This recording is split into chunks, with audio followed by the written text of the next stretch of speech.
What is happening, chums? Welcome to a Game with Chums podcast. With me is my very handsome, beautiful, chum, Mr. Rors. He's, as you probably not been aware, but he's had the big naughty virus, and he was the mega lurgy. That's right, and he's been out of action, but he's back now. He's So more than let me go into detail, I'll ask you how the fuck have you been? It wasn't fun. I had COVID for basically 2 weeks, just under 2 weeks, I think. I had my first test on a Monday, and then my first clear test on the following Friday. So yeah, a little under 2 weeks, and it sucked. It wasn't fun. I don't recommend it. I had a family funeral I had to go to up north. Up there north. Oh. So I pretty much drove the entire length of the country, go to a funeral, and then for all that effort, ended up getting COVID because I don't think it was the service. The service was in like a tiny chapel where everyone was like packed in like that. But at the very least, I was wearing a mask, and the people I was with were wearing masks. Not many other people were. As is the way these days, apparently people have just decided they're not going to do it anymore. But the wake was in this tiny little function room in a tiny little pub in a town called New Biggin, which is like right on the North Sea coast, so it's freezing. And this room was like not much bigger than someone's living room, and there were like 50 people crammed in there. And obviously you can't drink through a mask, so I had the mask off. I just had a couple of pints of Guinness. But it was literally like standing there like that, drinking like this, crammed in with all these people. And I walked in and thought, oh, this isn't good. So I stayed for about half an hour, I think, kind of showed my face, and then thought, all right, I'm not very comfortable here. I'm gonna call it at that. That was the Friday, and then I started feeling a bit off on the Sunday evening. Woke up Monday, full-blown COVID. So yeah, that sucked. Not good. And it's just kind of, what am I now? Just over 2 weeks since I got my first negative test, and it's still kind of kicking my ass a bit. So it's not fun. It hangs around. I was speaking to someone that had it months ago, and she was like, "Yeah, I still struggle every morning. I get up and I have to kind of pull myself together and like take vitamins, like take multivitamins and everything just to kind of get going in the morning." So yeah, I hope it doesn't last that long, but it's still, I'd say I'm probably about like 70% at the moment. Just kind of, if I bend down to pick something up, I get very lightheaded. If I do it more than once, I feel like I'm going to pass out. So that's not good. So just trying to relax. But I also had a job interview last week and got offered a job, so I don't know how much time I'm going to have to relax soon. So just try and get as well as I can, as quick as I can, I guess. Okay, cool. I'm doing very well, Mr. Ross. Thanks for asking. How are you doing, Paul? Yeah, I'm better than you from the sounds of it. Everyone's been catching COVID, and I've been getting like going to bars for free and drinking for free and watching football matches for free and just like living the privileged life and dodging COVID at every turn. Dodging COVID, man. I'm probably like one of the few people I know that haven't had COVID at all. Like, so I was thankful for that. I must just have superior immune system to everyone. So I'm annoyed. I dodged it for 2 years. I was so careful. I've barely gone anywhere for 2 years, and then I'm kind of annoyed I ended up getting it. I'm kind of through no fault of my own, because I was about as careful as I could be, really, within reason. And then it was just kind of like walking into that wake, and you looked around and thought, oh, this is going to be a fucking super spreader event. Well, maybe not a super spreader because there's about 50 people there, but it's going to, you walk in and think, someone in here has got it. I know they have. And some arsehole gave it to my uncle, and his partner got it as well. So I'd imagine plenty of other people that were there picked it up as well. So yeah, it's just, people seem to have just kind of decided the whole thing is over and they don't need to worry about it anymore. And now, like, not helped by the government, basically effectively telling people to go to work if they've got it, which is just ludicrous. But now people are just going out with COVID and infecting other people, and it's just, we're not doing testing anymore. So who knows how many people have got it in the country at the moment? I would wager a guess that it's the highest it's ever been right now, honestly. But we have no official figures, so who knows? But we have no measures in place, no social distancing or anything, and it hasn't gone anywhere. It's still out there, and this variant, luckily, in a sense, it was the Omicron variant, which finds it harder to get into your chest, because that would probably kill me. But it gets into your throat and infects your throat. So my throat was absolutely horrific for 2 weeks. But it's probably a good thing in a sense that I got that one and not an earlier variant that might have killed me. So, but yeah, I mean, it's like extra transmissible, and now we've decided we don't need to worry about it anymore. So I would not be surprised if there were millions of cases in the country right now. And we've just all decided it's over because the government told us that. And it's not good. Yeah. Are you wondering where your cat's disappeared to? No, I was just wondering, looking at where my figure is there. I'm like, what is in that picture? I don't recognize the picture. It's your room, man. It looks different from what from what I'm looking at. It's a picture of my cat, but it doesn't on camera. It looks different. It looks like there's someone. Oh wait, that's just a reflection from my shelf. Oh fuck! What the fuck? Yeah, I thought. Yeah, like we were lighting the conversation with a. So I've had COVID, and Paul's losing his mind. Yeah. So it sounds bright, right? But yeah, on today's podcast episode, we don't have a solid topic we can really talk about. So it's gonna be like a general, like we're just gonna talk and catch up, and like talk about like what's happening in game, or what we're doing, what we want to talk about. So yeah, like let's just start off, man. Like I wanted to mention a thing, like we're gonna mix gaming news with the general topic, so we can just discuss it. It'll be like a broad thing. But yeah, one of the big things at the moment, it seems to be Elden Ring. That game's taken off. I think it sold 18 million copies. I think some crazy amount, something ludicrous. It's really weird because like Dark Souls, because it is made by the same people. It was such a niche game when it first, like I think the Demon Souls and stuff like that, when it came out, no one really played it, and it's just sort of taken off, and everyone seems to love it and play it. I'm not a big. That's not my sort of game. Those sort of Dark Souls-esque sort of games. It's not really my thing, but like it's taken off huge, and like on social media. I mean, you got like YouTubers, streamers. Everyone seems to be playing it and talking about it, and they seem to like it. I've watched a few streams, and it does look good, but those types of games have never really appealed to me. So we've not really got into that bandwagon, and I don't know if like people say, you got to give it a chance, play it, you'll like it. But it's just, I played a bit of Dark Souls, and it's not really, I didn't really enjoy it. I don't know why. It's just something about it. It's just doesn't appeal to me. And I think you're the same way as well, to be honest. Like you've not really got into the whole Dark Souls-esque games, the genre. You got Bloodborne, you got Sekiro, you got obviously all the Dark Souls, Elden Ring, and there's a couple of others I'm probably missing off of the top of my head. But yeah, that sort of game genre is kind of taking off at the moment, where it's like hard as nails but rewarding at the same time. But that's, I don't know, it's sort of like, there's another game that got released as well, which Horizon Forbidden West, and that's really overshadowed. Oh yeah, remember that came out? Remember that?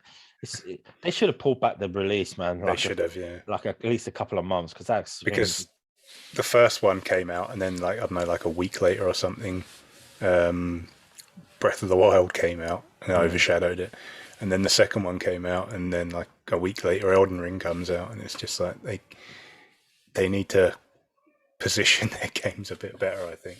Yeah, like the Horizon games, well, I say the games are good. I haven't played the second one, but I really like the first one. And they're good. They're like high 80s. I think they're like 88 and 89 on Metacritic. which is a very good score. But then you've got Elden Ring is like 97, which is mad. It's like one of the highest rated games of all time. And then Breath of the Wild is like 90. It's in the 90s. Can't remember off the top of my head, but yeah, they need to. I think they need to start thinking about. Oh, Breath of the Wild is also 97. So yeah, there you go. 2 97 games each time a Horizon game comes out. But yeah, I think they need to think a bit better about positioning their games. I quite like that Sony's willing to put games out in like the first quarter, because Microsoft very, very rarely does that, and it kind of leaves most of Microsoft stuff comes out in like in the final quarter, so it leaves like 9 months of the year with nothing a lot of the time. So I appreciate Sony putting stuff out early in the year, but yeah, they need to time it better so they don't run up against Elden Ring and Breath of the Wild. It's just bad timing. They're two completely they're the same sort of genre. They're RPGs, but they're done very differently. Like Elden Ring doesn't sort of spoon feed you cutscenes and the plot. You sort of pick it up as you go. There's no actual real cutscenes in it, apart from maybe I don't even think the beginning intro has a proper cutscene. It's just still images, which is weird because normally Dark Souls has a cinematic intro, but Elden Ring doesn't. But yeah, like compare them, completely different. Like the Forbidden West is like that sort of AAA sort of big budget RPG. Cinematic as hell, man. Good cutscenes, looks gorgeous. And Elden Ring is complete opposite. It's just they sort of just drop you in it, and then you pick up and learn, and read from indexes and. Here's the world. You figure it out. You figure out, and I think this Elden Ring's open world as well. Dark Souls wasn't. It was just it had different paths you can go, but this one's just open world, so you pretty much can just do what you want. There's NPCs in the game, but there's no like where you talk to a character and you you get like a little one-on-one scene. It's just sort of like left. You can walk away while they're still talking and stuff like that. So I don't know. That's again sort of never really appealed to me. I'd call me a traditionalist. I like sort of the old-fashioned RPGs. Maybe like because I've been raised on BioWare, I've been spoiled by those sort of that developer. Like that I'm so used to that sort of their style of storytelling. Which is a shame because like obviously their last game was a complete departure and that was a debacle. But we don't need to get into that. But yeah, it's just. I don't know, man. I was thinking to myself, maybe I should just jump on that bandwagon of Elden Ring. But I think to myself, would I really like it? Do I really want to get angry and annoyed with the game? Frustrated. Apparently, it's the more accessible of the game of these Dark Souls games. Yeah, I don't know about that. I've seen people saying that, but I've got there's a group I'm in on WhatsApp. It's basically like sprung off of the old Eurogamer forums. So it's basically like bunch of us that just talk about games and stuff, and a few of them, well, almost all of them have been playing Elden Ring. Some of them have been kind of complaining that some of the bosses feel kind of not balanced, right? Like they were talking about Sekiro and how Sekiro is like a much faster paced game. And they were saying it feels like some bosses are playing Sekiro while you're playing Dark Souls, and there's just like there's such a constant like barrage of attacks that it's hard to find space. And I was watching Jeff Grubb doing one of the podcasts he's on. I can't remember which one it was now. He was talking yesterday or the day before, I think, and he was saying that it basically feels like a lot of the bosses are balanced for co-op and for like summoning other players in. And he was like, yeah, I'm fine with that because it's fun to just like play with others and just get into crazy hijinks. But it kind of feels like it's balanced around that. So I don't know. Like I have seen people say it's like the accessible face of Souls, but then I've heard other people say it's like harder than all of them. It's kind of hard to get a read on it, really. But yeah, I don't know. I might try it when it's like 20 quid, just so I don't feel like I'm wasting 60 quid on it. But who knows? Yeah. You think you'll ever try it out? If it comes on Game Pass, yeah. I probably will, yeah. I don't think any of From's games have ever gone on Game Pass, so it's probably not likely. I think Demon Souls have been on, not Demon Souls, Dark Souls was on Game Pass. Pretty sure that was. I'm pretty sure. I might be wrong. It might have been one of those games you get with Xbox Gold. Might have been that actually. So maybe, yeah. But yeah, speaking of FromSoft, there was rumors that Sony will buy the studio. Been hearing that, and Konami, that's been going around, trending on Twitter. Yeah, the speculation has been rampant because Greg Miller from Kind of Funny Games, he does a PlayStation podcast called PS I Love You, and he tweeted out, I know. Yeah. He tweeted out, there's some Sony news coming this week, so I'm pushing my podcast recording back by 4 days so we can talk about it. And then he said that he'd heard like 3 things, and then people just went nuts. They're like, oh my god, Sony's buying FromSoft or Konami or Remedy, and just literally everyone. I even saw a tweet from GameSpot saying Sony might be buying EA, and I'm like, where is this coming from? Like, there's nothing to this, and people are just going nuts. EA would never sell, man. They're in such a good position. They don't need to. Yeah, they have no need to, and they've just bought. They've been acquiring others, so they're not going to be selling to anyone at this point. I think the acquisition of Activision Blizzard has broken some people's brains, and now they're thinking just like anyone and everyone is up for grabs. But it's kind of ignoring the fact that Activision were in a very precarious position and saw a sale as a kind of way out of them to wash their hands of the shit they created and just get out and make money on it. EA is not in that position, so they don't need to sell. Why would they? Why would they sell when they're making ridiculous amounts of money? Yeah. It's just people seem to have just gone completely nuts with it. And it doesn't seem like there's anything in it, honestly, to me. Like, I don't want to impugn the character of any of these Twitter and YouTube insiders, that they do have sources, but like a big acquisition like that is not getting leaked ahead of time. Like, nobody knew about Activision Blizzard. It literally came out of nowhere.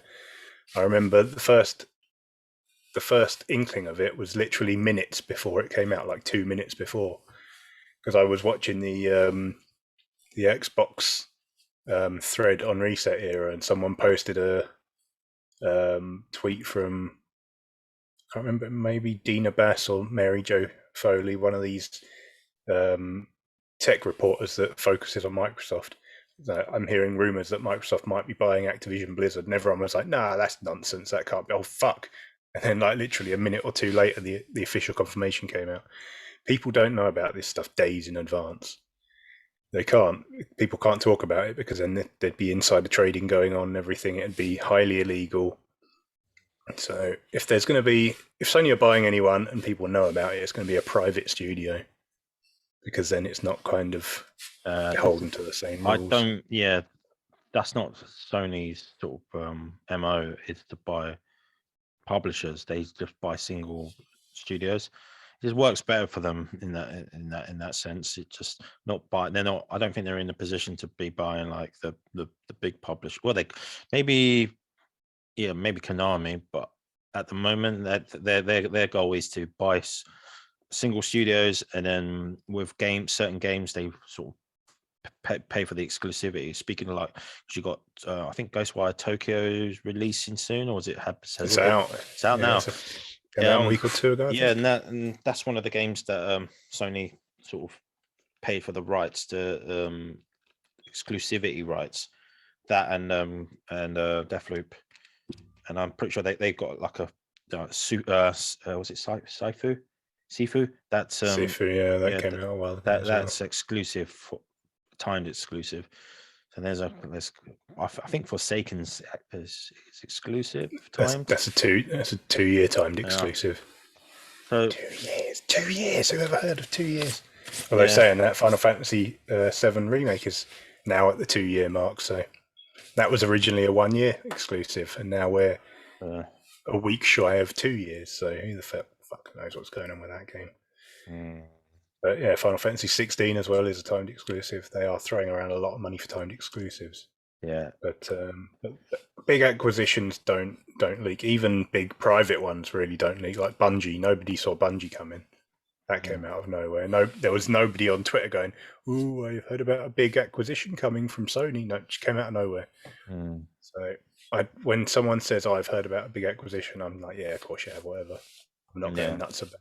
I just, I don't think anyone should be going nuts about it. Just wait and see if something happens. I think like they were talking about that on their next State of Play, that they were announced like a studio or publisher acquisition, and nothing. So kind of I always take what I hear on Twitter with a pinch of salt. I just look at it and I see it trend like Konami or FromSoft trending. I'm like, yeah, PlayStation people are probably like speculating that Sony's going to buy them. And yeah, it doesn't really, like you say, these things just don't leak, or we normally just hear about it when it happens. So them leaking out is the exception. Like Obsidian was heavily rumored before Microsoft bought them, and that was because somebody who's a bit of a known leaker and had a bit of a backdoor into Microsoft's Xbox server back end found a letter of intent for Microsoft to acquire them literally about a year before it happened. And then after a while, people are like, I guess it isn't happening then. And then, what was it? XO 18, was it? Or was it 19? I can't remember now, when they announced them. But even then, they announced In Exile right before them, and nobody saw that coming. And then you've got like Nixis on the PlayStation side, not Nixis, Bluepoint, sorry, who did the Demon's Souls remake. That was kind of known ahead of time because somebody in Sony Japan fucked up and like accidentally uploaded an image to their servers that someone then found, announcing it.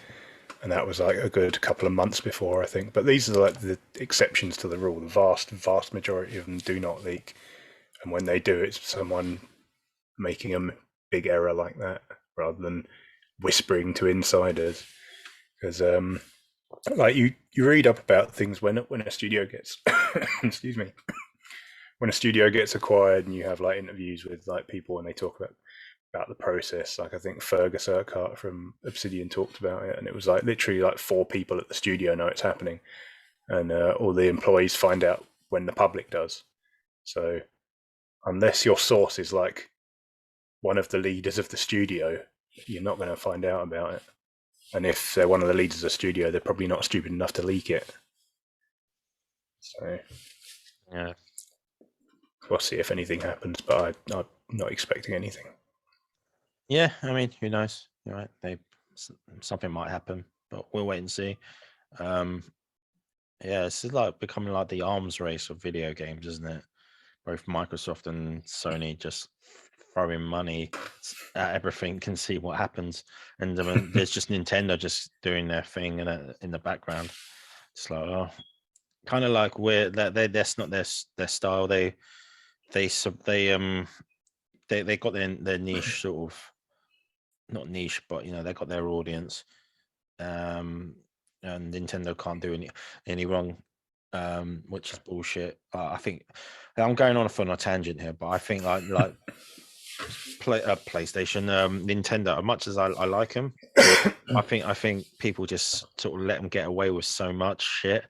It's just so annoying that you can't really criticize Nintendo without people like coming to defend them. Even like they're not as bad. They like I don't hear about it as like immoral practice, like immoral practices at work and stuff like that. I don't hear about anything like that. But there are a Japanese company, so they probably work their workers to death there pretty much. Yeah. But yeah, it's just like with Nintendo, they're it still pisses me off that their first party games never ever go on sale. Never. And if they do say it's on sale, it goes by like a £2 or something like that. £5 off. Yeah, it's like, wow, holy shit! This game has been out for like 10 years and it's still full price. And everyone's just like, yeah, well, it's Nintendo, it's their thing. I was like, oh god. Okay. Yeah, so I'm not that mad on Mario games, but like, a mate did actually buy me Mario Odyssey for Christmas last year, I think, because I just hadn't got around to buying it. But I was like, oh, if I saw Mario Odyssey for like £25, I'd buy it and just give it a go. But I'm not that nuts on it that I'm going to like spend 50 quid. So it just Yeah. sat in my wish list for years, and then like a mate of mine just went, "There you go, got it for you." I was like, Chuck it "Cheers." at you. But yeah, like I'd buy a lot more Nintendo games if they went on sale, because there's a lot of games I'm like, yeah, I guess I'd play it, but I'm not like not really that fussed about playing it day one. And then it just feels shit to buy a game 3 years after it's released for full price. I'm It just pretty, it's just yeah, not a nice experience. yeah. I mean, Breath of the Wild, it's still full price. That's been out for about 2 years. No, wait, longer than that, isn't it? 5 years. 5 years, yeah. Fucking Yeah, it hell. was at the launch of the Switch. Yeah, Oh yeah, that's another thing we could have mentioned. I guess the Switch is now 5 years old. yeah. Happy birthday, Switch. I don't play my Switch as much as I should or like to. It's sort of just there in front of me now, and it's just gathering dust.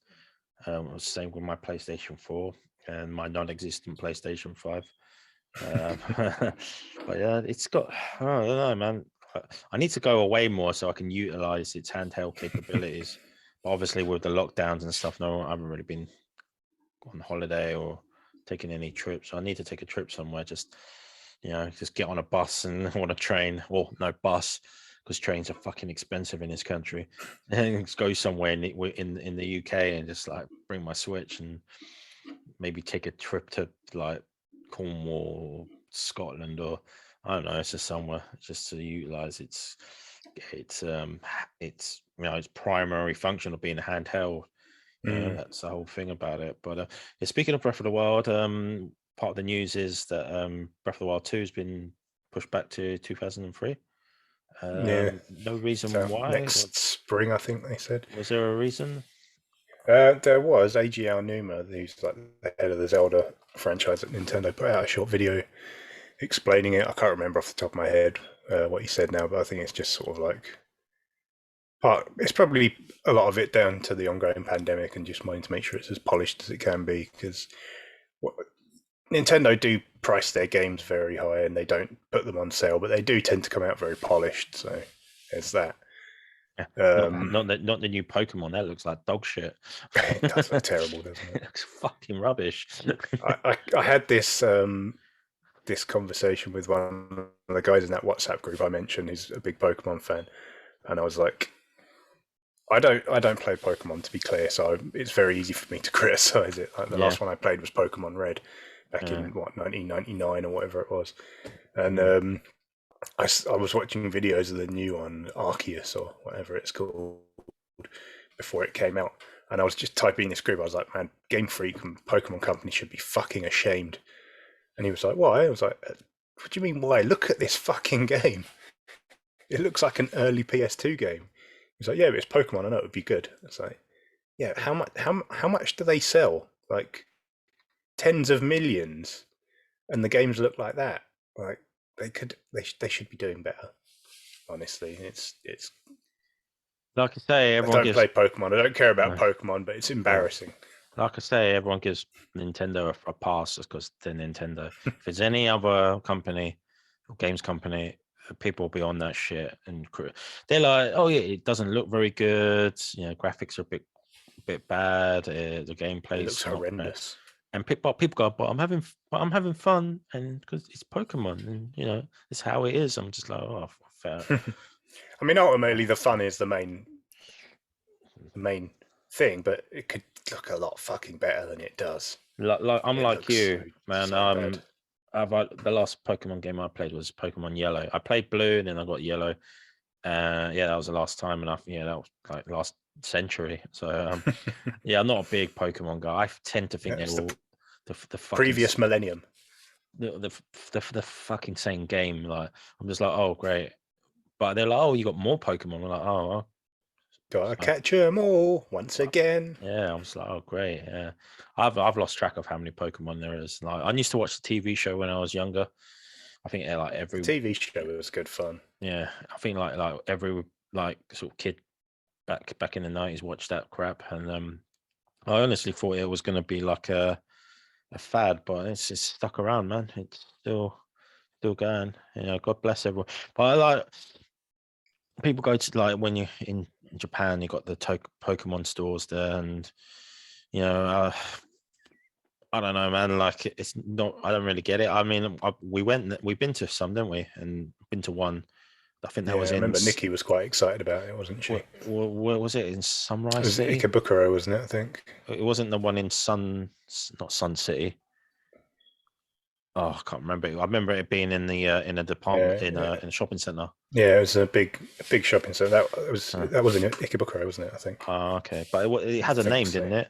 Yeah, it has a name. I can't remember what it was. I can't remember. I think it's something close to what you said. Yeah, Fun Garden, Sunrise City. I don't know, but yeah, I'm just like, I would go just because my nerdy side, and I just like, oh look, it's cool, but walk around and look at stuff. But I never buy anything, and I kind of find it weird, like people like it, but you know, people, it is what it is. People like find what I like weird. Like I got like fucking anime figures and stuff. People probably think, oh, that's kind of strange, but yeah, man. Like I don't care if people like it. That's totally fine. I just think like for the amount of money that franchise rakes in, the games should look a fucking hell of a lot better than they do. They're just like, can you imagine if like, I don't know, like say Sony made a God of War game or something that looked like that, or like the next Uncharted game looked like a PS3 game or something. Yeah, you'd be like, this is what you do. You make these big cinematic games and you can't even make it look nice. What the fuck? It's kind of like same kind of energy. I just don't understand why people aren't kind of like getting a bit sick of it now. Yeah, because they just seem so cheap, honestly. And it's like one of the biggest, if not the biggest, multimedia franchises in the world, and rakes in billions every year. Yeah. I mean, like you said, they can put out like an ugly looking game and people buy it just because it's Pokemon, you know. So that's, you know, like people will just pay for it and no one really complains about it or anything. Well, some people do, but they always let Nintendo. They get drowned out. Yeah, and even the people who say it looks ugly, they're like, well, yeah, I'm having fun. That's the main thing. Yeah, I'm having good ugly fun. But you can't say that. You can't give that same criticism to like a game like Horizon. It looks fucking really good. I haven't played it. I played a bit of the first one, not completed it, but it does look really good. And I think there was like a little thing, a little Twitter spat on about Elden Ring from some of the developers who worked on Horizon. They were like making little digs at Elden Ring. I think they deleted the tweets, but I did heard about it. Some of the lead like directors and stuff, because you know they put so much effort into like quest structure and stuff like that. And Elden Ring has quests, but it's like sort of like it's a different sort of like opposite to like to how Elden Ring structures their quests. You know, obviously with Horizon, it's all like, you know, you got that cinematic cutscenes, the dialogue, great facial animations and stuff like that, great voice acting and stuff. And on the other end, you got Elden Ring, where you just sort of like come across a PC who does NPC doesn't really move, just sort of sits there. You know, you talk and there's your character mute. There's no sort of cinematics or nothing like that. It's just sort of like, oh, here's a quest. Go here. Have you been to the Frost Grave Hollow? Yeah. And I think like somebody made that up, but that could definitely be a place. That probably could be, yeah. I mean, like, and I think like the developers would like aiming little digs at it and going, "Oh, come, here's us developing all these great like cinematics and stuff, quest structures," and people are like, "Yeah, they're having a dig at Elden Ring, a bit bitter, because it has been overshadowed. Like, no one talks about Horizon. Everyone's just talking about literally been forgotten. Yeah, every like YouTuber, streamer, content creator, you know, social media person just playing Elden Ring. And there's, but I mean, they had to see it coming. The blame lies with like whoever at Sony and Guerrilla was okayed that as a release date, because like you said, like the Souls series started off quite niche. Oh yeah, very niche. But then every title after like grew and grew. I think Dark Souls 3 top 10 million. So it was very much primed for Elden Ring, and like you'd see on forums and everything every time before like a big showcase came out. It's like, is Elden Ring going to be there? Is Elden Ring going to be there? Every like vote for like, most anticipated game, Elden Ring always won it by a landslide. So everybody saw this coming. Like maybe like scores like 97 on Metacritic are a bit of a surprise, but everyone knew it was going to be in the 90s at least. Everyone knew it was going to be a big deal. Everyone knew it was going to sell millions. So there's no real excuse for dropping your game like a week before, other than, I don't know, arrogance. I don't want to like ascribe emotions to this thing too much because, you know, maybe they just needed it out before their financial year ended at the end of March, but it was not a good idea to launch it anywhere near Elden Ring. I think it would have been a more sensible idea to push back the release date by a couple of months, just so that Elden Ring sort of hype dies down. Then you have like you drop this new AAA game from an acclaimed studio, and then it's the big new thing everyone moves on to. Yeah, but you know, everyone's just talks about it. Elden Ring. We could have done a podcast about let's talk about Elden Ring if we even played it, but we don't play that game. It seems like everyone's just talking and playing about it. And there's loads of memes, a lot of like people on Twitter just going, "Oh, I really miss playing Elden Ring. Oh, let's play some Elden Ring. Who wants to join me?" And I was like, "Oh, fuck off." Maybe I've also seen some people say it kind of outstays its welcome a bit. Like, I loved it for like 30 hours, but now I'm 90 hours in and it just doesn't end. And it's just like, long. Yeah, and they're just like, I keep finding new parts of this map and it just doesn't seem to end. And it's like, I loved it, but it's so intense that I don't need 100 hours of this. That seems to be a thing. I don't think the tide is turning at all, but it's just like there's some people a bit like, it's a bit much. It's a bit too much. I do think like games like obviously like Dark Souls and Bloodborne really helped the hype as well, because that was a really well loved game that came out. I haven't played it, but people talk about it, saying it's a masterpiece, and I'm pretty sure that Elden Ring is going to win Game of the Year. I don't think anything else is going to really. I'm pretty sure it's penciled in already. I mean, I'm pretty sure some of the people who decide have already put that on their Game of the Year number one. It wouldn't surprise me. It's got so much hype behind it. People still talking about it. I can't see anything else. Like, what else has been released this year? Like in the end of the year, Starfield. Yeah, maybe. I think Starfield will do very, very well, but I think people are going to still be like, "No, Elden Ring, mate." I think nothing's topping Elden Ring. I think, and because it's like a Xbox exclusive, I think a lot of the Sony fans will probably like shit on it, no matter how good it is. Because I think like some of them still think that it might come out on PlayStation. I'm like, it's not gonna happen. Yeah, some of them definitely do. Like when sort of talking about the Activision acquisition again, and there was that blog post. I think it was Brad Smith, the president of Microsoft. He came out and wrote a blog post about like getting ahead of legislation and like FTC investigations and stuff. And he was like, to be clear, we will keep Call of Duty and other popular Activision Blizzard titles on PlayStation. And then like as soon as that happened, people were like, does that mean Starfield's come to PS5 then? I'm going to get Starfield on my PS5. I'm like, that's not an Activision game. Like, just people have just gone nuts because of that. Because like Call of Duty is going to stay multi-platform. They're like, all right, now I guess all of Microsoft games are going to be on PlayStation 5. Excellent. And it's just been very silly to watch. But yeah, there are still people that just seem to be now assuming that Starfield will be coming to PS5, even though it was announced as an exclusive last year. Yeah. But yeah, I think I don't want to get into like suggesting there's a bias in like the media, but yeah, I think it will have a lesser impact being on Xbox and PC, because I do think it's probably more a function of just kind of because PS4 was so successful, which became sort of like the de facto, like the default console. It was, and, they completely ruled last gen. Yeah, and that you can see that reflected in the media as well, because a lot of the people that are writing for gaming sites, I remember this is enthusiast press, so they're just the people like you and me really that have got into it. But most of them tend to lean PlayStation just because that was kind of, almost everyone leaned PlayStation last gen.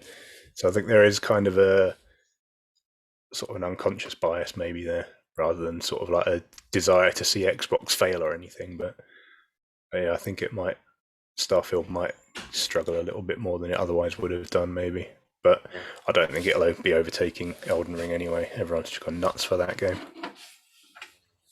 Yeah, it is like you say, like because of the domination of PlayStation last gen. It was very much like it wasn't even a 2-horse race. It was just a 1-horse race. Xbox sort of dropped the ball. They did some good stuff, but I think the taste that the launch and the always online and all that stuff really left a bad taste in people's mouths, and they sort of never really not forgave them, but forgot about it. And like you say, like PlayStation did have the best exclusives back last gen. They did, and Xbox sort of like Xbox sort of just gave up with that gen. It's like, well, fuck it, we've lost this. But now let's just start planning for the next one. Pretty much, they started buying studios, publishers, the Game Pass, backwards compatibility. They started focusing on all that, and they're going, well, we're going to just focus on this, and then when the new Xbox comes out, well, we have a better ecosystem, which to be fair, they have done. You're going to see we're starting to see the fruits of the all that acquisitions come in. We're going to see that it's going to come, and I'm really looking forward to it. But it's still like you say, there's still people who've got this thing in the mentality of their head where no matter what they release, like Xbox Studios, they're gonna hate on it no matter how good it is. Because I find like when certain games release on Xbox, no matter how good it is, the people tend to find fault with it, like criticisms, which is fair. Like every game has criticism, but because I watch a lot of obviously reviews on YouTube and stuff, and anything that's wrong, anything they will harp on that. And I'm not mentioning names or channels or anything, but I do notice that, and it kind of it does annoy me. Anything wrong with the first party game, they will jump on that and really sort of hammer home the fact that there's like a bug or something like that, graphical infidelity, and you know what I mean. But yeah, I don't know. It's just, I kind of wish people would just. I was like with me, like what happened with Xbox last gen. It did kind of sting. I was like, oh man, they really dropped the ball. But obviously, I remember at the reveal, you were like, "Fuck this! I'm getting a PS4." Yeah, I was just. And I was like, I looked at you. I was like, "What about Halo?" Then you're like, "Oh fuck." Yeah, but yeah, it's just hopefully people be a bit more when Starfield comes out, because there's a lot of hype behind that as well. But if there's like a glitch or a bug, people are just gonna shit on it, man.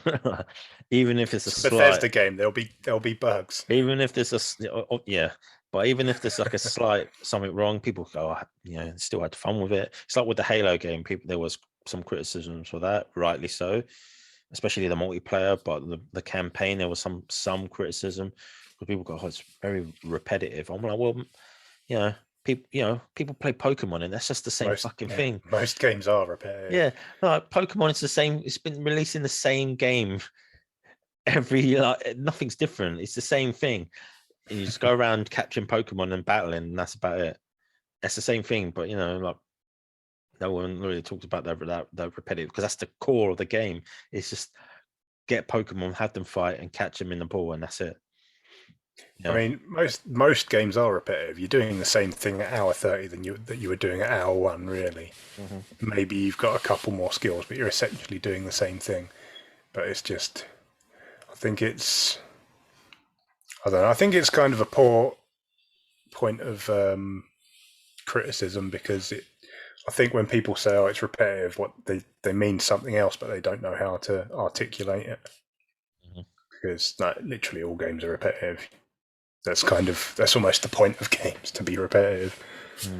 You're playing a first-person shooter, you're going through a level and you're shooting people with probably the same guns that you're going to do the same next level with, and pressing the same buttons, getting the same results. So I think it's just a failure to articulate what they actually mean when a lot of people say something's repetitive. Yeah, and like let me start that again. Recently, there was a release of how well like the consoles have been selling, and I think overall Xbox has outsold the PlayStation for a certain period. And I saw that on Twitter, and yeah, like people were saying you should discount the Xbox Series S from the sales. I'm like, why? Well, they were like, yeah, you discount that. That's not fair. I was like, it's a next gen console. It's just a digital version. And people were like, oh, well, it's not really a next gen console. I was like, it is. It's exactly the same architecture. Because that is sold really well, and because of the price, it's like what, 200 and something pound, I think. I think it's 249 quid, and it's very cheap. Very cheap, and it's so small and portable. People can take it on holiday with them if they wanted to. I mean, you've seen that X screen thing that somebody did. Yeah, you can attach a screen. So you just make it like a little laptop. Yeah, looks good. So yeah, I just like, even when they do things well, there's always going to be people who just want to criticize it just for being Xbox. And obviously, like, people were like saying Microsoft need to buy some studios. Well, they went and done that, and then we're like, no, that's not fair. You're going to get a monopoly. Not those on ones. Them. Yeah, that's not fair. You're getting a monopoly on them. No, that's against the law. I'm just like, oh god. So, Xbox has no games. They need to make more. They need to make more games. Okay, we'll buy some studios. Not that. Not like that. Not like, let it happen gradually and naturally. I'm like, what are you on about, man? Most studios are bought. Sometimes there's a couple of them are built in house, and then, but majority of it, like PlayStation's done it. They bought like Bungie and other studios. They do it as well. They bought almost all of their studios. Naughty Dog wasn't built in house; it was bought. They made games before they started making Uncharted. So,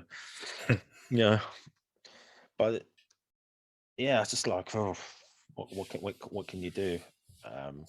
There'll always be a contingent of like fanboys on either side of the divide that would just hate no matter what. But I think a lot of the discourse is people that want to be seen to be on the right side, and then when the tide starts to turn a bit, not necessarily like everyone loves Xbox now and PlayStation is hated, but like when the perception of Xbox starts to turn around, which I do think it will in the coming years, people will kind of come around and they won't be posting like shit takes and memes and stuff all the time.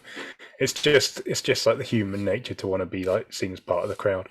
Because I saw it happen when like gen before last, when the 360 was kind of the console to have. Like, I know the PS3 ended up basically, I think they effectively tied, if not the PS3 very, very slightly outsold the Xbox 360 by the end, but you can't really deny that the 360 was effectively the default console for that gen.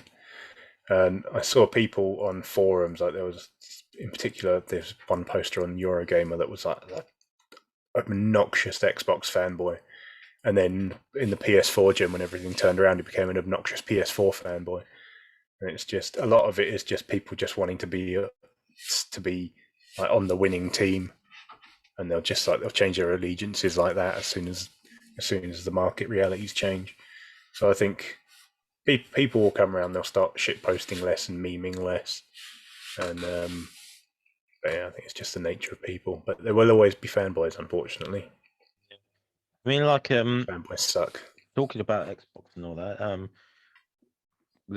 Game Pass has proven to be a great success, and people saying, "Oh, that's not really fair to the developers." I don't mind paying 70 quid for a PlayStation game, but now, good for you. I certainly won't. But now, PlayStation, there was talks of their having their rival one. Now, all of a sudden, it's a good thing. Project Spartacus, what it was called, and they have released a new subscription service, but it's not in the same sort of vein as Game Pass. It's basically just like their PlayStation Now and what was the other one? PS Plus. PS Plus just being merged into one. And people are like, oh, there we are. Which is not particularly exciting. It's the Game Pass. It's the Game Pass killer. I'm like, not really. It's going to kill Game Pass by not being as good as Game Pass. Yeah, and I'm just like, you don't get. It's nothing's on. None of the exclusives are day one releases or anything like that.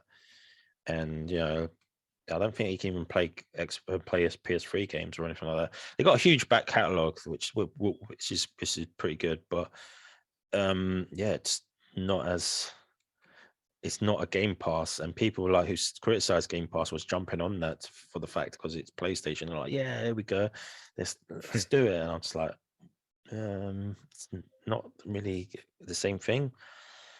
But there you are, man. Like, people were like, it's just like, this is going to be the Game Pass killer. I was going to bury him, and it's not really the Game Pass equivalent, unfortunately. Just trying to bring up the details here. So you've got 3 tiers, I think. PlayStation Plus Essential at $6.99 a month. Well, that's Great British pounds. It'll be different if you're watching elsewhere, obviously. Offers the same benefits as PlayStation Plus does now, so like online play and a couple of free games a month and stuff. So, namely, two monthly downloadable games, online multiplayer access, cloud storage, and extra discounts. So basically, what you get with Xbox Live Gold, really.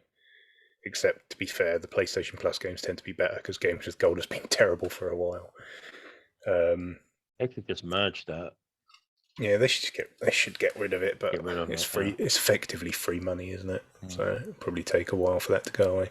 But yeah, that's basically your introductory tier. It's literally just PlayStation Plus, and then PlayStation Plus Extra, which is $10.99 a month. Now, bear in mind, $10.99 a month is the same amount that Game Pass Ultimate costs, which gives you Game Pass on the console, Game Pass on the PC, and Xbox Live Gold and games with Gold along with that. So PlayStation Plus Extra, $10.99 a month, gives you the stuff you get from the previous one, so basically PlayStation Plus, and additional 340 games. PS3 games available to stream, while PS1, PS2, and PSP games will be available to stream or download. I'm guessing that means some will be downloadable, but some will be stream only. Time-limited game trials will also be included. Wait, no, I've jumped ahead there. That was premium. That was a premium one at $13.49. Yeah, PlayStation Plus Extra, you get PS Plus, and you get a catalogue of 400 PS4 and PS5 games to download, including blockbuster hits from our PlayStation Studios catalogue and third-party partners. That's the same cost as Game Pass Ultimate, but you don't get any games, like any new games day one, which is kind of what a lot of people subscribe to Game Pass for. That's kind of the point. That's the main reason I think a lot of people subscribe. And then obviously Premium is the one I just mentioned that gives you PS3, PS1 and PS2 and PSP on top of that. So it's quite a big catalogue. Like if you go for the top end one, $13.49 a month, you get basically a catalogue of over 700 games, but they're all old games. Some of them might be like within the last year or so, but they're not new. You're not getting any new releases with it. So it's not Game Pass. It is literally just merging PS Plus and PS Now, 2 services they already had. That's it. And it's not really particularly interesting or exciting, if you ask me. Yeah, that sounds good, man. Jesus. But anyway, man, let's there's another slight topic we want to talk about, and that is that there'll be no E3 this year, Mr. Ross. None. No live. No E3 at all. No digital, no online thing, nothing. It's just nothing. So let's just talk about that. Like, is E3, is it dead, Mr. Ross? Let me ask you your question. I think it probably is dead. It's been dying for a while. That makes me sad. I like E3, man. I love it. I really like E3. But when was the last one? 2019? So, the live obviously, one? I mean, the last time they did anything. And they did one last year, didn't they? Did they do anything last year? Yeah, because I remember PlayStation just didn't turn up for like 2 years. I mean, PlayStation hasn't turned up for God knows how long. Yeah, you're right. They did an online event last year, and they didn't do anything in 2020. So yeah, okay. So there's only been 1 year they didn't have it, other than this year. I thought they hadn't done it since 2019, but I was wrong. There was one last year. Yeah, I remember watching it because I think I streamed the Xbox showcase. I was in Devon at the time, so I kind of missed it all, which is probably why I thought it had just been cancelled. But yeah, I mean, okay, so 2 out of the last 3 years it's been cancelled, which isn't great, really. And you have to wonder if it's going to come back at all. Jeff Keighley is really pushing his Summer Games Fest, which I thought was shit last year, quite honestly. It wasn't. No good, offense to Jeff. It was spread out over 6 weeks or something, and it was just most of it was just news that you'd happily just read about on a website.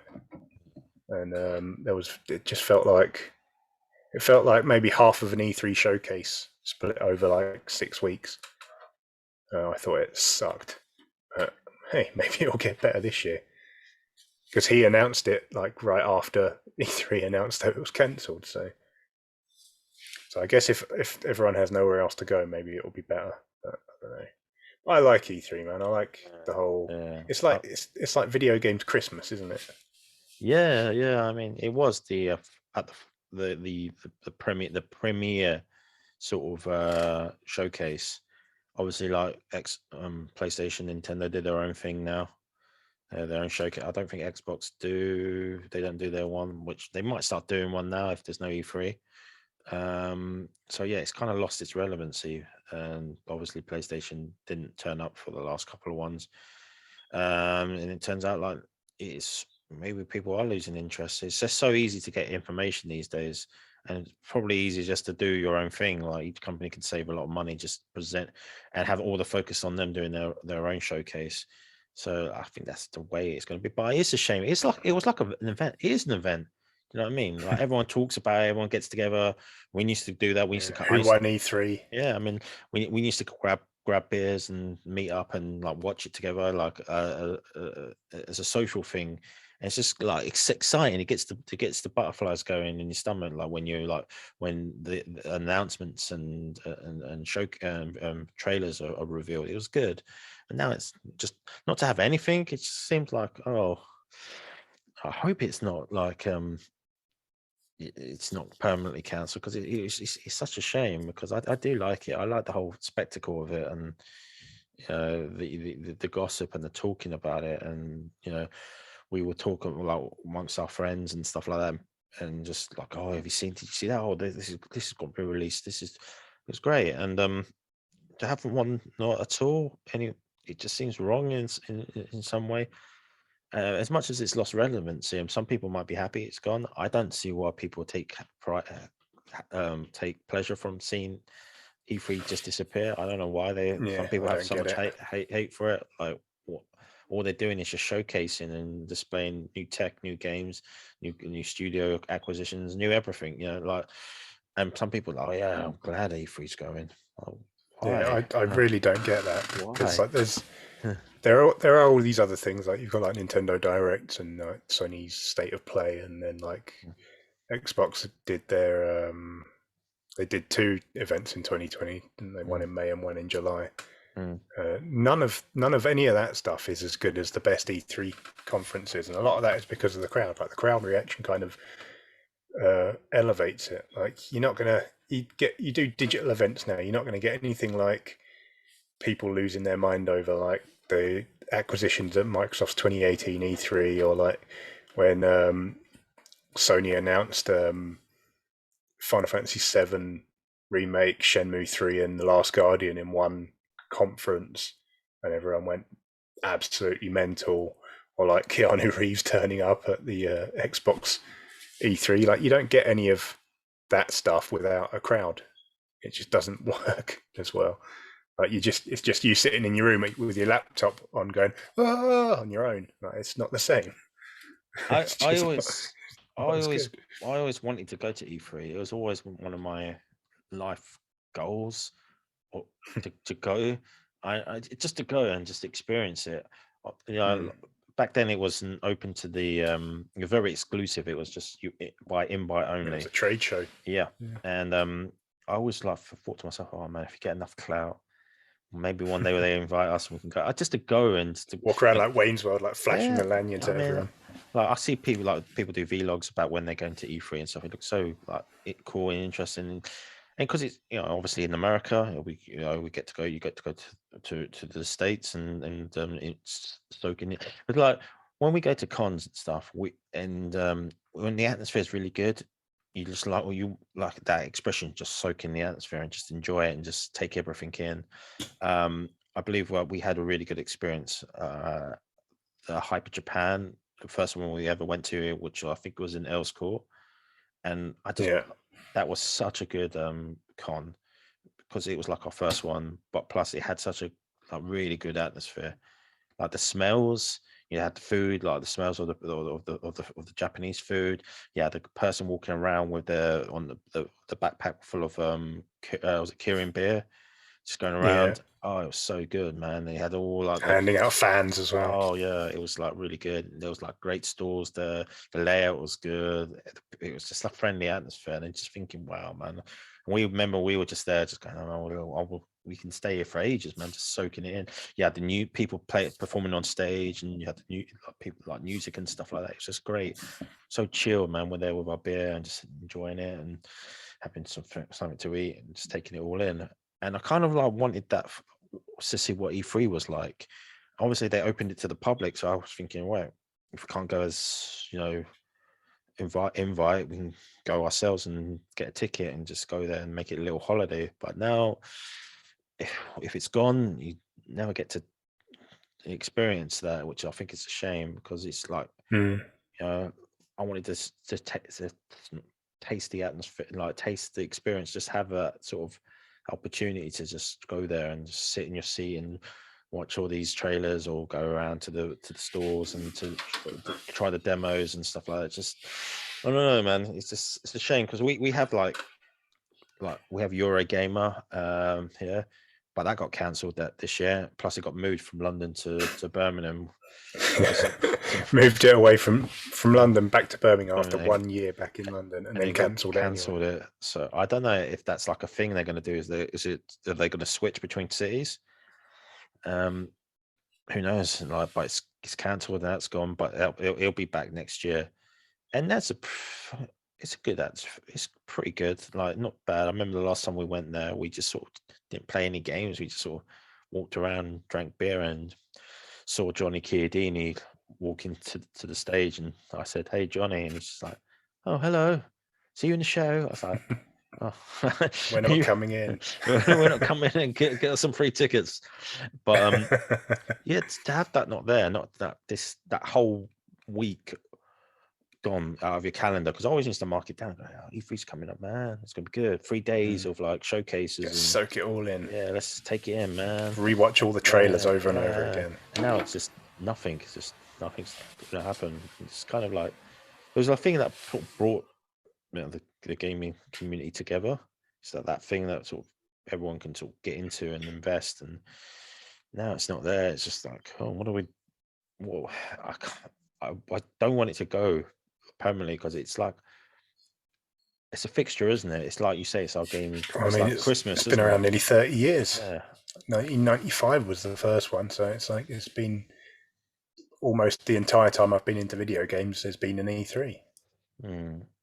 Have that gone, and that part of the gaming culture gone. It just seems really wrong in some ways, and I don't understand why people revel in the fact that it's lost relevancy or being cancelled. I genuinely don't get it when people are like, yes, it's dead. Like, honestly, like if you're one of these people, I'm not calling you out or anything, I just genuinely don't understand. Leave a comment below explaining why you hate E3, because I just don't get it. Like, yeah, what are we missing here?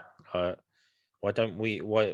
I don't see why people dislike it. Am I missing something here? Well, please, inform me on your opinion and let me know why you dislike it, because I just think people dislike it for the sake of disliking it. Because I can't see why people don't want to have an E3. Maybe because it's too corporate. I don't know. I mean, gaming is corporate. It's a business, If you haven't accepted that at this point, then I mean, I know, like, old Phil Spencer comes in there with his gaming t-shirts and stuff, but he's in the business. They're there to like, sell your product and make money. So that it is that no hiding from that. You know, you do have people on it who like in their suits and stuff, like especially with the EA like showcases where they just sort of these sports games and stuff like that. So corporate, isn't it? The E3 one. And just don't like. They try to inject some humor into it. They had that presenter on there. She was trying to. It just looks a bit awkward, but that's the whole part of it. I like that, the awkwardness of some of the presenters and stuff like that, because it's great sport viewing and great TV, and it makes good memes, and it's great. People clip it and stuff. It's just great. It's just got, I like it, and like, but now it's gone. It's just you just don't get. I think people miss it when it's gone. If it has, I think people will miss it. Yeah. If it's definitely gone, people will start looking back at it fondly and thinking it wasn't that bad. Kind of missed that now. Kind of want it back. One thing I do wonder is if Gamescom Gamescom is bigger than E3 in the sense of attendance anyway, but the one in Germany conferences, the conferences were never anywhere near as big as E3 conferences. That was, everyone treated E3 as like the conference, and then like Gamescom was like, oh, I guess we've got one or two things left over we can show at Gamescom. So I do wonder if maybe Gamescom will push to kind of become the premiere thing. Because Gamescom I'd like to go to, but I think like 300,000 people a day or some mad shit like that go to Gamescom. That one's always been open to the public as well, isn't it? Yeah. I remember when Titanfall came out, and there was talks of like the queues to play it was six hours long or something, which is nuts. I remember when we went to the Eurogamer Expo the year that was coming out, or the year before, whatever. And they had it there, and we went to kind of speculatively queue up. We were like, "Oh, we'll go and queue, and if we're waiting too long, we'll just leave." And I think we queued for 15 minutes, and the guy came along. He was like, you're not gonna play this before the con closes, so you might as well leave." And we were like, "Okay, fine." And that was, I think that was like an hour and a half, 2 hour queue. And at Gamescom, it was like 6 hours to queue to play that game. Like that, you might as well just not go to Gamescom. You're not going to Gamescom. You're going to play a demo of Titanfall at that point. So yeah, I don't know. I probably wouldn't queue to play any games if I went to Gamescom, but I'd just like to go. I want around. I would just go there, like I've been saying, just to take it in and experience the. Yeah, I mean that's a good shout, man. Like Gamescom's in Germany. I think it's in Cologne. 2 hour. Way easier for us to get to. 2 hour flight. And those Germans, good at organizing things. Good at beer. Good at beer. We can try to sample their beer. We can make a vlog of it, of our adventures in Germany. Progressively more drunk. I remember one of our videos was when we went to Hyper Japan. I think it was the last one before the pandemic and lockdown. And that video was purely us just drinking. I edited it. I was like, it's just us just trying beer. And I was just there was no other content. There was nothing else. We just like, look, we got a beer here. What are you drinking there? To be fair, I think that was one of the weaker Hyper Japans because there wasn't really a lot going on other than like, I think there was a place selling a new beer that they were trying to introduce into the UK market, and then there was a place doing like yuzu highballs and stuff, and then there was sake. They had like a free sake tasting sort of mini thing as well. So that was literally all was going on there. There wasn't much else going on in that one, which was kind of a shame. But yeah, I feel like if we went to Gamescom, it'd just be like sampling German beers and currywurst or something. Sounds pretty awesome to me, man. Yeah, let's do it. Let's go. Let's get it booked in. Let's go. That's in when is Gamescom? August, I think. August. Plenty of time, man. How much are the tickets though? That's the question, isn't it? I might actually look into that because I would like to go. Yeah, I mean I'll go, man. 2 hour flight. Probably easier to get to Germany than it would to go to Eurogamer in Birmingham.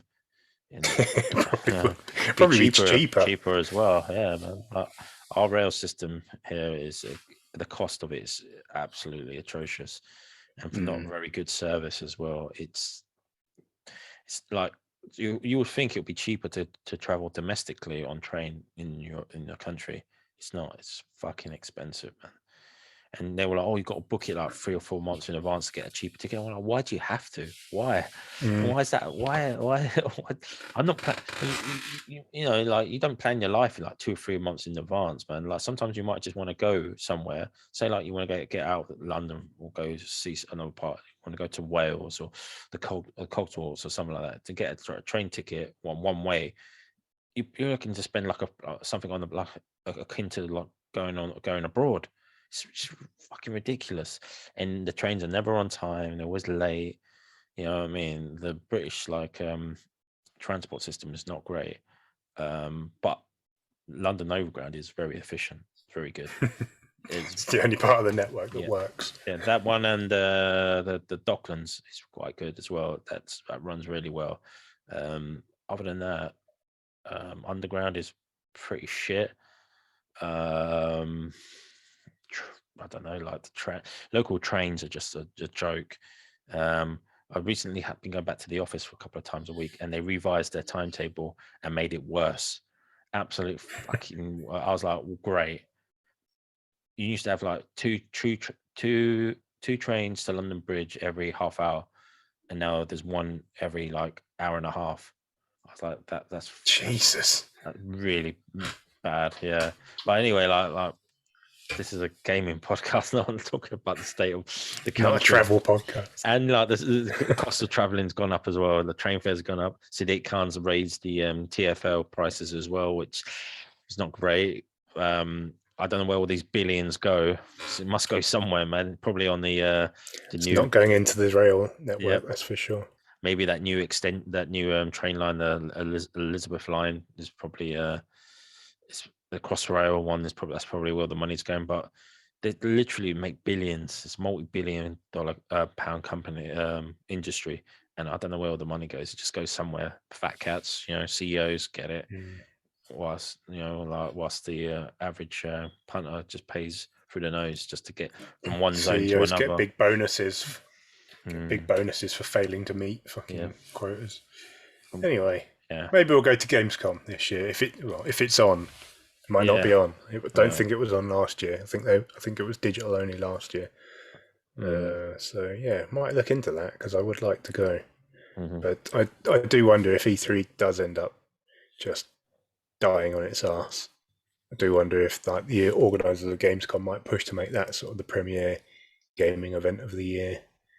Because I don't know, I have my doubts over whether Jeff Keighley can pull something together that's as good as E3 was, because like the Game Awards have their moments. There's always like 2 or 3 moments that are pretty hype, but most of it is a bit boring.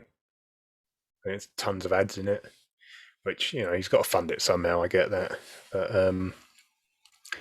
I also kind of don't like how they give away a lot of awards during the ad breaks and stuff, so you don't even see them. It's supposed to be like a celebration of the industry, but kind of gloss over the actual award stuff other than Game of the Year, which is probably the only one most people care about, to be fair.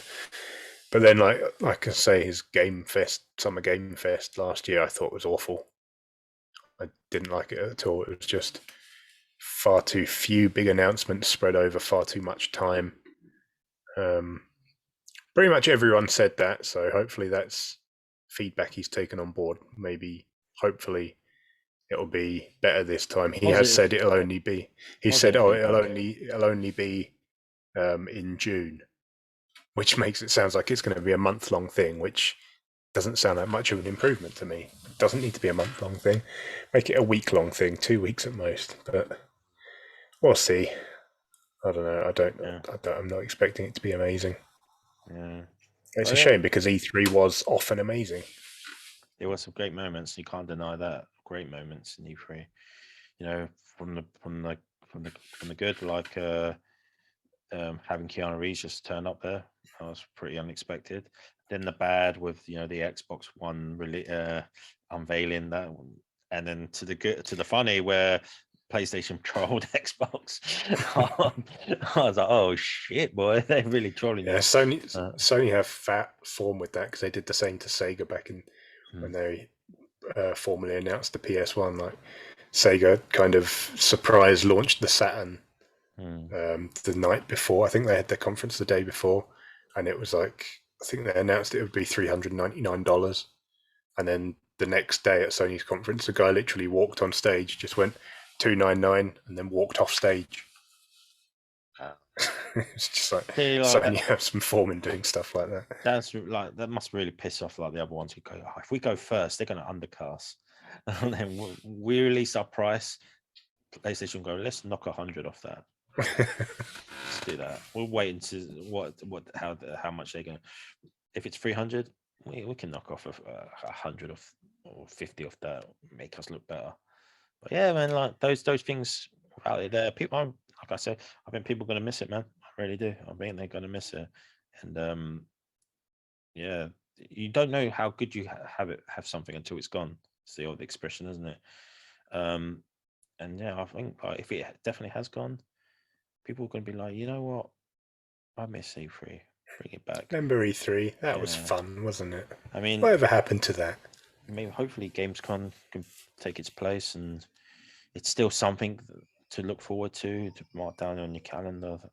This 3-day gaming event's coming back, but who knows, man? But yeah, I think we're gonna wrap it up there, Mr. Rors. Unless you got anything else you wanna get off your chest. No, I think that's about. I kind of rambled on for a fair while about some topics and stuff. Yeah. Stop farting, and by farting I mean moving on the stupid creaky chair. He's sitting on a drum stool. By the way, folks, that's the creakiness. But yeah, I'm not flatulent. No, I hope not. But yeah, that's yeah. Thanks for listening. Thanks for watching. If you're watching this on YouTube, this podcast is available on most podcast platforms like Spotify and Amazon. Not iTunes though. Not Apple Music. It's too complicated to set it up on there. It takes too much of my time. So yeah, but yeah, what we got coming on the channel, Mr. Ross? Because obviously you've been ill, so your input has not yeah, it's been zero. Yeah, I haven't done anything for like a month. Yeah, so have you got any ideas? Have you got any plans? I still have my Lone Echo Let's Play abridged series that I need to get back to. Obviously, I haven't been able to play any VR while being ill with COVID. Because it messes with the head as well. So I'll be hopefully getting back on that sometime soon. I was gonna do a video of Stranger of Paradise Final Fantasy Origin because I did pick that up.